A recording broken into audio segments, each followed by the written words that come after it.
धीर्धैनम श्रवण पटे यतिवरा महावाक्य जनार्दन सच्चिदानंद त्वं शरणं व्रजे यादवेन्द्रं दयादाता पुंडरीक्षा क्षीरसागर शयनम कमलनयनम नमस्तुते नमामि श्रीहरि। धैर्य से जिसको धारण किया जाता है, कर्णपटुओं से जिनका पान किया जाता है, ऐसे सच्चिदानंद भगवान श्री यादवेंद्र सरकार को मैं नित्य ही चिंतन करता हूँ, नमन करता हूँ। जिनको नमन करने से मंगलादि मंगल तो हो ही जाते हैं, साथ ही में बहुत बड़ा बल मिलता है मनुष्यों। मानवता की रक्षा करते नारायण भगवान, एकादशी बरूथनी जिसके मालिक कृष्ण भगवान। 24 एकादशी पड़े, वर्ष पड़े 24, और बरूथनी एकादशी, और वाणी शक्ति प्रवेश। मंगल करो भवानी माता, छाया शनि पड़ी हुई, कुंभ राशि में शनि खड़े, भंडा फोड़ो की गति बनी, तो भंडा फूटेगा पापों का, झंडा धर्म का ऊंचा हो। जब जब ऐसा योग पड़े तो पापी का सिर नीचा हो, और चारों युग में 2 ही पापी बड़े बन के यहां आते हैं। नारायण का चक्र चले तो दानव शक्ति हटाते हैं। आज पड़ी बरूथनी एकादशी, और 2 पापी कलयुग में खड़े, 2 पापी सतयुग में खड़े, और 2 पापी त्रेता में खड़े, 2 पापी द्वापर में खड़े। भाई पापी पापी खड़े खड़े, पापों को तो नष्ट करे भाई नारायण यहां खड़े खड़े। ऐसी शक्ति विचित्र बने नारायण को हम बुलाते हैं, और शनिवार में पड़ी एकादशी और चक्र सुदर्शन चलाते हैं। भगवान कृष्ण कहते हैं, अर्जुन पाप का घड़ा भर जाता है और फिर वो फूट जाता है, और पुण्य का अक्षय पात्र कभी समाप्त नहीं होता। तो तुम 12 वर्ष से जंगल में अज्ञातवास में घूम रहे,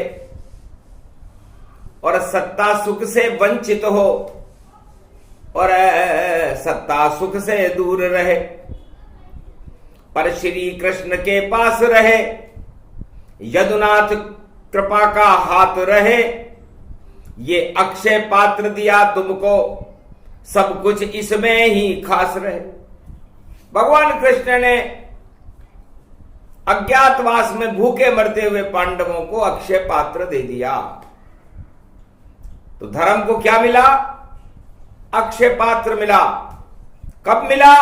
अक्षय तृतीया के बैसाख के महीने में मिला। अक्षय पात्र क्या करता?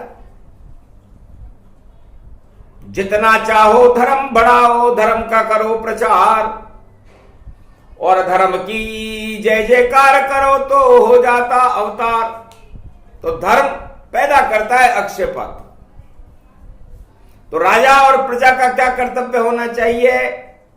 यह भगवान कृष्ण बरूथनी एकादशी को कलयुग में शनिवार को बता रहे हैं कि अपना प्रचार नहीं, अपनी सत्ता का प्रचार नहीं, धर्म का प्रचार। और जब धर्म जागृत होता है तब अवतार चारों युगों में भारत की धरती पर आ जाता है। एक घट्टी के दो पार्ट होते हैं, जैसे रेल की दो पटरियां होती है, जैसे नदी के दो किनारे होते हैं, उसी तरह धर्म और अधर्म ये भी दो किनारे हैं। एक भगवान का किनारा है, एक दानवता का किनारा है। तो हमें दानवता को किनारे लगा देना चाहिए और धर्म को अपना लेना चाहिए। तो ये दो शक्तियां चारों युगों में खड़ी रहती हैं। राजा मानधाता था, बड़ा रघुवंश में पैदा हुआ नारायण का भक्त था, जंगल में कठोर तपस्या कर रहा था। धर्म की शक्ति को बढ़ा रहा था, मानधाता था नाम, पर ग्रह कक्ष जब पड़ा उल्टा तो आ गया भालू काम। एक भालू आया और भालू ने भूखा था भालू, तो तृष्णाएं भूखे रहती हैं और उपवास में हम तृष्णाओं से दूर रहते हैं। हम हमारी दसों इंद्रियों को आत्मा के नियंत्रण में दे देते हैं कि आज ना हम कुछ लेंगे तो हरि का नाम लेंगे और देंगे तो हम भगवान की दान दक्षिणा देंगे। ये एकादशी का संकल्प होता है। आखिर भूखा भालू था, राजा का खा गया पांव। अब राजा धरती पर कैसे चले, डूब जाएगी नाव। राजा तो भगवान की भक्ति कर, जब उसने आंखें खुली तो देखा कि उसका पांव ही टूट गया। पांव टूटने का मतलब क्या होता है? वो सत्ता ज्यादा नहीं चलती, उसके पांव को पाप खा गए। तो राजा मानधाता की सत्ता के पांव को पाप रूपी भालू खा गया। राजा सोच में पड़ गया, अरे क्या हो गया ये खेल, भक्ति करते करते मानधाता हुआ फेल। मैं भक्ति कर रहा हूं और फिर भी फेल हो गया। तब नारायण प्रगट भवानी, दर्शन दिए सुदर्शन जानी। चार चतर भुज रूप बनावा, नारायण देख राजा मुस्कावा। बोलो राजा, किस लिए तपस्या कर रहे हो? महाराज धर्म की जय जयकार करवाना चाहता हूं। हमारे वंश में राम पैदा हूं, मैं भी सूर्य वंश में हूं। फिर ये तुम्हारी शरीर का क्या हो गया? महाराज कोई भालू आया, भूखा था, मेरा पांव खा गया। अब तुम्हें राजगद्दी पर बैठने चलो, चल राजगद्दी को कैसे चलाऊंगा? तब हंस के बोले नारायण, राजगद्दी चले धर्म से और पूर्व जन्म का पाप आड़े आ गया राजा तेरे कर्म से। राजा ये तेरा पांव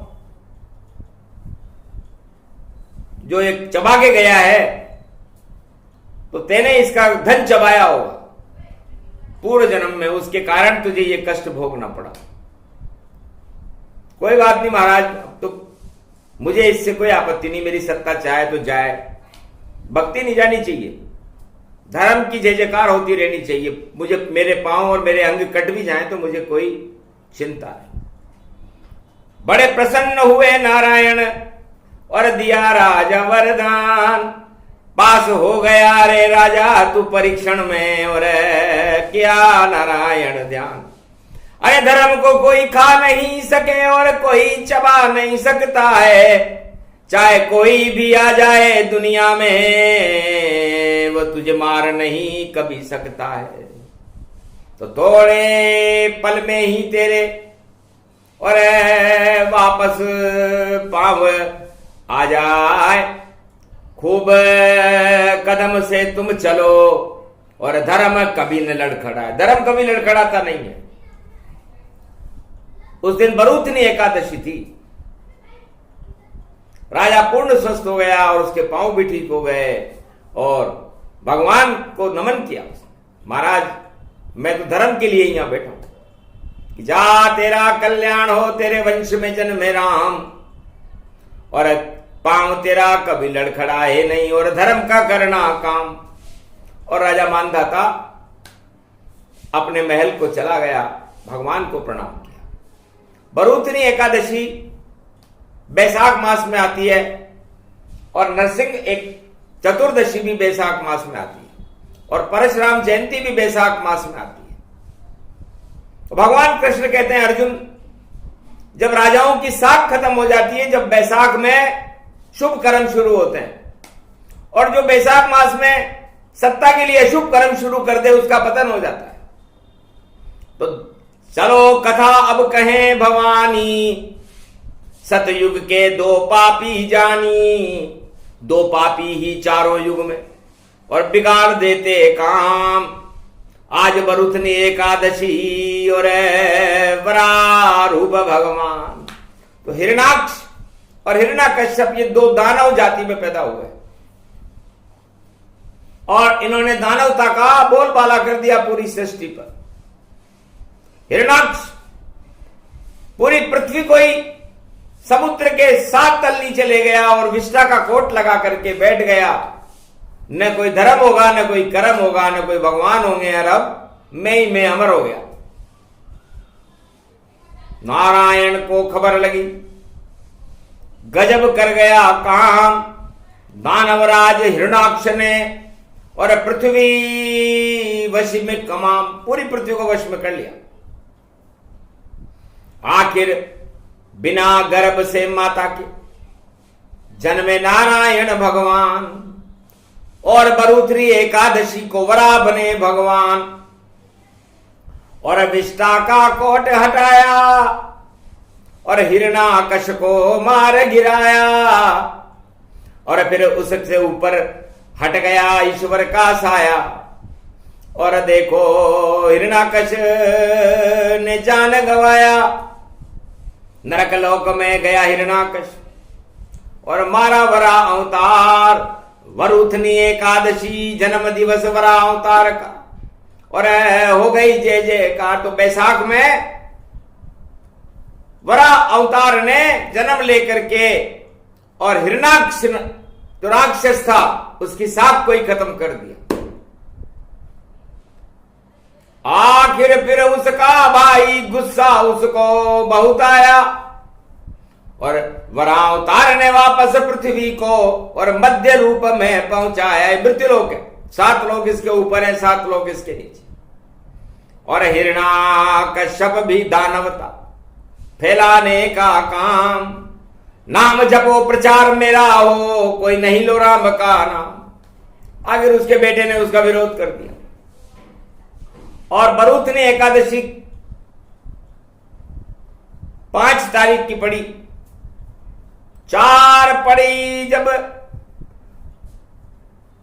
बरूथनी और मई पड़ जाए, और मास बैसाख पड़े और शनिवार प्रगटाए। तो 4 तारीख की बरूथनी एकादशी पड़ी और 21 तारीख की नरसिंह जयंती बरस पड़ी। कलयुग में भी पड़ रही है। आखिर राम जपा प्रहलाद ने और बुला लिए रे भगवान, और हिरणाकश को मारने और नारायण बने नरसिंह भगवान। नरसिंह बनकर के आ गए। बैसाख मास की चतुर्दशी को आए थे। तो मारा गया हिरणाकश्यप, हिरणाक्ष दोनों ही मारे गए, और 2 पापी थे सतयुग में, दोनों ही देखो नष्ट हुए। बरूथनी एकादशी और नरसिंह रूप भगवान, और दानवता का नाम निशान मिटा दिया, और करे भारत कल्याण, पूरी भारत और विश्व का कल्याण कर गए। तो बरूथनी एकादशी और नरसिंह जयंती दानवता को नष्ट करने के लिए ही बैसाख मास में आती है। और परशुराम जयंती भी आती है। सहस्त्रबाहु जमदाग्नि शत्रु, और जमदाग्नि से युद्ध, और परशुराम ने काट दी बाहें और कर दिया मरणासन। तो अक्षय तृतीया को भगवान परशुराम का जन्म होता है। और सहस्त्रबाहु को जमदाग्नि और परशुराम ने समापन समारोह कर दिया। तो ये सब बैसाख में होता है। और हर युग में दो पापी आते हैं। तो सतयुग में दो पापी हिरण्याक्ष और हिरण्याकश्यप आए, और नारायण ने दो अवतार बनाए। एक नरसिंह अवतार बनाया, एक वराह अवतार बनाया, जिस बरूथनी एकादशी आज। और भगवान अक्षय तृतीया को तो राम जी भी परशुराम जी जैसी शक्ति बन गए। परशुराम राम से भी बड़े, 21 बार राजाओं को कड़ा दंड दिया था। तो ये बैसाख का महीना बड़ा महत्वपूर्ण है 2024 में। दो पापी दुख पावेंगे भाई, देखो दुख दुख पावेंगे, और मजा बहुत आ जावेगा जब घन घमंड हट जावेंगे। फिर दो पापी त्रेता युग में और प्रकट हो गए जान। एक का नाम रावण था, दूसरा कुंभकर्ण उसे मान। रावण और कुंभकर्ण दो भाई हुए, वही हुए हिरण्याक्ष और हिरण्याकश्यप। और आखिर भगवान मर्यादा पुरुषोत्तम राम ने उन दोनों पापियों का समापन समारोह कर दिया। क्योंकि मानदाता के वंश में, रघुवंश में, सूर्य वंश में राम जी का जन्म अयोध्या में दशरथ के घर में हुआ, और दो दुष्टों को हटा दिया जो दानवता फैलाना चाहते थे त्रेता युग में, और भारत में राम राज्य की स्थापना की। और द्वापर युग में फिर दो पापी, और देखो आए हैं ब्रज में, और भारत में हुड़दंग मचावे, ऐसा काम करे ब्रज में। एक का नाम है जरासंध, एक का नाम है कंस। उसी कंस के वंश में जन्म गए यदुवंश। तो दो पापियों ने, और हस्तिनापुर में यदुवंश में धृतराष्ट्र और दुर्योधन और दुशासन ने जो तांडव मचाया, उसका परिणाम उन्हें भोगना पड़ा। और भगवान कृष्ण की शक्ति ने और सारी दानवता हटा दी, कंस को महल में मार दिया, और जरासंध सदगति हुई। दो टुकड़े कर दिए भीम ने, पता नहीं चल पाए। गीता सुना दई अर्जुन को, और धर्म क्षेत्र बन जाए, भारत को धर्म क्षेत्र बना दिया। और कलयुग में भी डोल रहा ब्रह्मंड वही, और बोल रहा ब्रह्मंड। वह अपने को पापी माने जिसके सर चढ़े घमंड। टूटे भई घमंड घमंड, और आगे नहीं चल पावेगा। और आज बरूथनी एकादशी है, और आगे नरसिंह आवेगा, और बीच में आवे परसा परशुराम कहलावेगा। कोई घमंडी हो कलयुग में, इन तीनों से बच नहीं पावेगा। शस्त्र भुजा वाला भी कोई आतंक मचावेगा, तो कलयुग में बैसाख मास में नाम हटा के जावेगा। दानवता अब डूब जावेगी, मानवता प्रगटावेगा। वही योग पड़ गया है भैया, और ये सब 24 में आवेगा। 24 में ये योग बैसाख के महीने में फिर पड़ गया। और आज 4 मई की बरूथनी एकादशी है। तो जितने भी दानव शक्तियां हैं कलयुग में, उनका पतन निश्चित है। घोर पतन होवेगा उनका, बोले कृष्ण अर्जुन से ज्ञान। अरे चिंता मत कर अज्ञातवास में, जपता रहना कृष्ण भगवान। तुम शरणम ब्रजेश मंत्र का, और करते रहो पांडव गुणगान। एक दिन ऐसा आ जावेगा, सत्ता में होगा सम्मान। अरे दुर्योधन दान और धृतराष्ट्र की सत्ता भी अब हट हट जाए, और महाभारत में रहो विजेता, ऐसा गीता ज्ञान सुनाए। अजर अमर अविनाशी गीता, अमृत भारत दिया पिलाए। अर्जुन को सुनवा दी गीता, अमर भारत को दिया बनाए।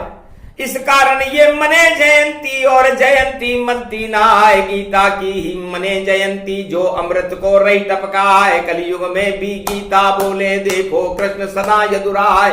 और बरुतनी एकादशी पड़ गई और महाभारत का खेल दिखाए। और मास बैसाख पड़ गए और दानवता की साख हटाए। अरे जो दो दानव खड़े जगत में उनका नाम निशा मिट जाए। चारों युग में ऐसा होता जब जब बरूथनी एकादशी आ। तो कलयुग में भी आ गई एकादशी गति जान। और इसलिए बरूथनी एकादशी की कथा कहे कृष्ण भगवान। तो भगवान कृष्ण ने कहा अर्जुन निराश क्यों? तुम्हें 5 गांव नहीं मिले तो कोई बात नहीं, तुम्हें सत्ता नहीं मिली हस्तिनापुर की तो कोई बात नहीं। सत्ता जिनके पास है, जो 18 अक्षौणी सेना लेकर के आए हैं विदेश से, वही दुखी हैं। और हम तुम्हें सत्ता भी दिला देंगे फिर भी तुम दुखी रहोगे। तो सत्ता ही दुख का कारण है। कि बरूथनी एकादशी पर भगवान कृष्ण ने सारे संसार से चारों युगों में कहते आ रहे हैं और अभी भी कह रहे हैं कि सत्ता सुख को छोड़िए और कांटों की सैया करो प्रयोग। और विषम पिता में लेटे कांटों की सैया पर तो छूट गए उनके सब भोग। पाप भी सारे हट गए उनके और सत्ता का नहीं लिया है योग। और खून की बूंद बूंद गला दी जो धृतराष्ट्र का खाया अन्न। तो धृतराष्ट्र और दुर्योधन का जो अन्न विषम पितामह ने खाया उसकी एक एक बूंद को उस कांटों की सैया पर बैठकर गंगा पुत्र भीष्म ने हटा दिया। बस हड्डी हड्डी रह गई, रहा खून नहीं मांस। और उत्तरायण सूरज में देखो हो गया दिव्य प्रकाश। और मास बैसाख आ गया, कृष्ण आ गए पास। बोलो भीष्म ये कौन सी सैया जिस पे आप करो अभिलाष? आप इतने सुखी क्यों? लोग सत्ता की सैया पर बैठकर भी सुखी नहीं होते, लेकिन आप कांटों की सैया पर सुखी हो। इस योग को मुझे बताओ। भीष्म पितामह ने कहा इसे भीष्म योग कहते हैं, भीष्म पंचक कहते हैं। आज पंचक है। और भीष्म प्रबोधनी एकादशी जब देव उठते हैं तब पढ़ते हैं। तो मेरे पंच तत्व को मैंने भगवान कृष्ण में लीन कर लिया, सारे भोग हटा दिए, खून और मांस मज्जा सब हटा दिए। बस आप सामने खड़े हो और नहीं कोई चाह। और आज बरूथनी एकादशी और तेरा दो ये नाव, मेरी आत्मा की नाव को हे परमात्मा श्री कृष्ण आप तेरा दो। कृष्ण हुए चुपचाप बात सुन भीष्मा।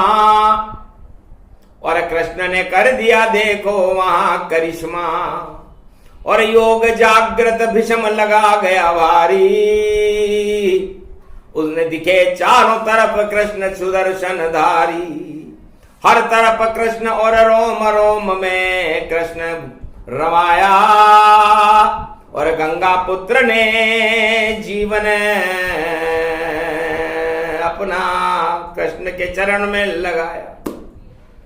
कृष्ण चरण का ध्यान कर कृष्ण में हो गए लीन। और कांटों की सैया में देखो बजी बांसुरी बीन। कृष्ण भगवान की बांसुरी बजने लग गई। और भगवान भीष्म गंगा पुत्र जीवन मुक्त हो गए। और सत्ता मोह में पूरा कौरव वंश डूब गया। केवल भीष्म बैकुंठ को गए थे, बाकी धृतराष्ट्र, दुर्योधन, शकुनी और उनके 100 पुत्र सब नरक लोक में गए। क्योंकि सत्ता की भूख ही इतनी थी। और एकादशी इस भूख को हटाने के लिए होती है। उपवास का मतलब क्या होता है कि हम हमारे शरीर में कोई इच्छाओं का वास नहीं होने दें और सुई इच्छाओं का प्राकट्य करें। व्रत करने से, भूखे रहने से कोई उपवास नहीं होता। एकादशी एक दिशा है भाई, और वहां पर ईश्वर एक होता। उस एक ही ईश्वर के चरणों में और कर लो आज सब ध्यान। जो भी करे एकादशी तो कृष्ण करे कल्याण। तो जाओ पांडव अब आपका आज से ही कल्याण। सत्ता भी मिल जाएगी और होए धर्म सम्मान, धर्मराज बनोगे, क्योंकि तुमने गीता सुन ली और गीता अमृत है। और अमृत पान करने वाला भगवान की कृपा को प्राप्त करने वाला कभी न घमंड करता है न सत्ता के मोह में फंसता है। तो जाओ तिलक अब होए तुम्हारा, बोला अर्जुन से नंद कुमारा। विजय तुम ही रहोगे जो परिणाम सामने आए। 1 महीना बचा है राजा बनोगे जाए। और 2 पापिन का मटका भैया देखो भांडा फूट। लूट लूट में छूट छूट में देखो दम दम घूट। अरे फूट जाएगी पाप की लुटिया और मटकी फूटे जाए। ज्यादा दिन मटकी नहीं चले और शनि कुंभ में आए। तो ये शनि कुंभ राशि का मटके में भांडा फोड़ा करेगा। इससे भांडा पाप का फूटता है। अमृत का भांडा हमने कभी फूटते नहीं देखा। अमृत को तो हमने पान करते हुए देखा। और दानवों में भी 2 व्यक्ति थे। एक राहु था जो दानवों का सेनापति था। उसने कहा छोड़ रहा हूं मैं दल दल, अब दानव दल को छोड़ रहा। वेश बदल कर मैं भी नारायण से रिश्ता जोड़ रहा। अमृत पान करूं मेरी भी इच्छा ऐसी पाई है। चाहे गर्दन कट जाए पर अमृत पान कराई है। तो राहु कूद गया देखो भाई, वेश बदल के कूद गया। छोड़ गया रावण दल को और रामा दल में झूल गया। नारायण के साथ हो गया, दानव शक्ति को छोड़ गया और गर्दन कट गई राहु की और केतु हुआ उत्पन्न। केतु धर्म की शक्ति बन गई, बन गया सर्व संपन्न। तो राहु केतु उनके लगते जो करते हैं पाप। और शनि भी काट देता है भैया राजाओं की नाक। तो अच्छे अच्छे राजाओं की कटने वाली नाक। और राहु केतु उन पे चढ़ जावे ये चारों युग की बात। तो राहु खड़ा है मीन राशि में, केतु है कन्या राशि। और कन्या और गुरु मिलकर के और जगत करेंगे अब हासी। और देखो गुरु चढ़े हैं वृष में और देखो मंगल ये आती। सर्वशक्ति व्यापक गति होगी और नारायण शक्ति प्रगटाती। तो ये बरूथनी एकादशी और सूक्ष्म सा ये ज्ञान। इतनी सी ही कथा सुने तो हो जाता कल्याण। भगवान कृष्ण ने अर्जुन को, पांडवों को त्वम शरणम ब्रजेश मंत्र दिया था, बैसाख में दिया था। तो भारत में यदि किसी राजा की साख हट जाए, प्रजा की साख हट जाए, तो उसे किसी धनवान की शरण में नहीं जाना चाहिए। उसे भगवान कृष्ण की शरण में जाना चाहिए। बद्रीनाथ और केदारनाथ और गंगोत्री जमुनोत्री की शरण में जाना चाहिए। और त्वम शरणम ब्रजेश मंत्र का जाप करना चाहिए, तो उसकी साख कायम हो जाती है। वरना साख हटेगी नाक कटेगी, रोक नहीं कोई पावेगा। योग पड़ा अंगारक ये भाई, आग लगा के जावेगा। भांडा फोड़े पाप का ये तो, और पापी फिर पछतावेगा। अपनी करनी का फल भोगे, योग ऐसा फिर आवेगा। अरे थोड़े दिन में ही सब कुछ भाई अल्ट पलट हो जावेगा। धर्म का शासन हो भारत में और धर्म ही राज चलावेगा। अधर्म का तो भंडा फूटे और दानवता योग हट जावेगा।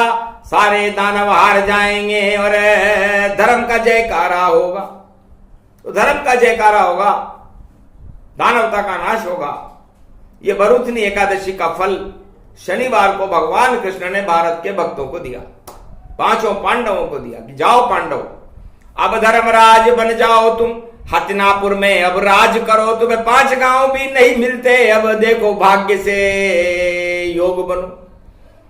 हार जाएगी कौरव सेना चाहे लाख करे उपचार, दुर्योधन धृतराष्ट्र का होगा बंटारा। तो यहां भी 2 हैं, वहां भी 2 थे, त्रेता में भी 2 हैं और सतयुग में भी 2 ही थे। इन दोनों का बंटाढार होने वाला है। तो 2 में फंस गया भैया देखो। और क्या है 2 माया और ब्रह्म, और माया भी नारायण संग है और धर्म भी नारायण के संग। तो मन और आत्मा दोनों 2-2 रूप दिखाते हैं, पंच तत्व में रहते हम भी एकादशी मनाते हैं। तो वरावतार बन गए नारायण, मारा हिरणाक्ष जाए और नरसिंह बन के हिरणाकश्यप मारा और धर्म शक्ति प्रकट। तो दानवों में भी धर्म शक्ति पैदा हो गई थी। ये वही भरुथनी एकादशी है। इसलिए वो कौन से 2 हैं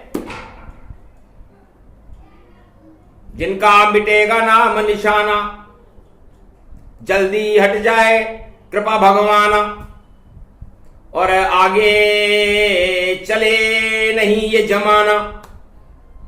अब तो चले कृष्ण गुणगाना, तुम शरणम ब्रजेश मंत्र का देखो भारी हो सम्माना। सुने सुनाए ये कथा जपे मंत्र ब्रजेश, उसके सारे कट जाते हैं देखो कोटि कलेश। पाप हटा देते हैं कृष्ण और धर्मराज होगा भारी। कलयुग में कल की अवतार की हाथ में होगी भारत की शक्ति सारी।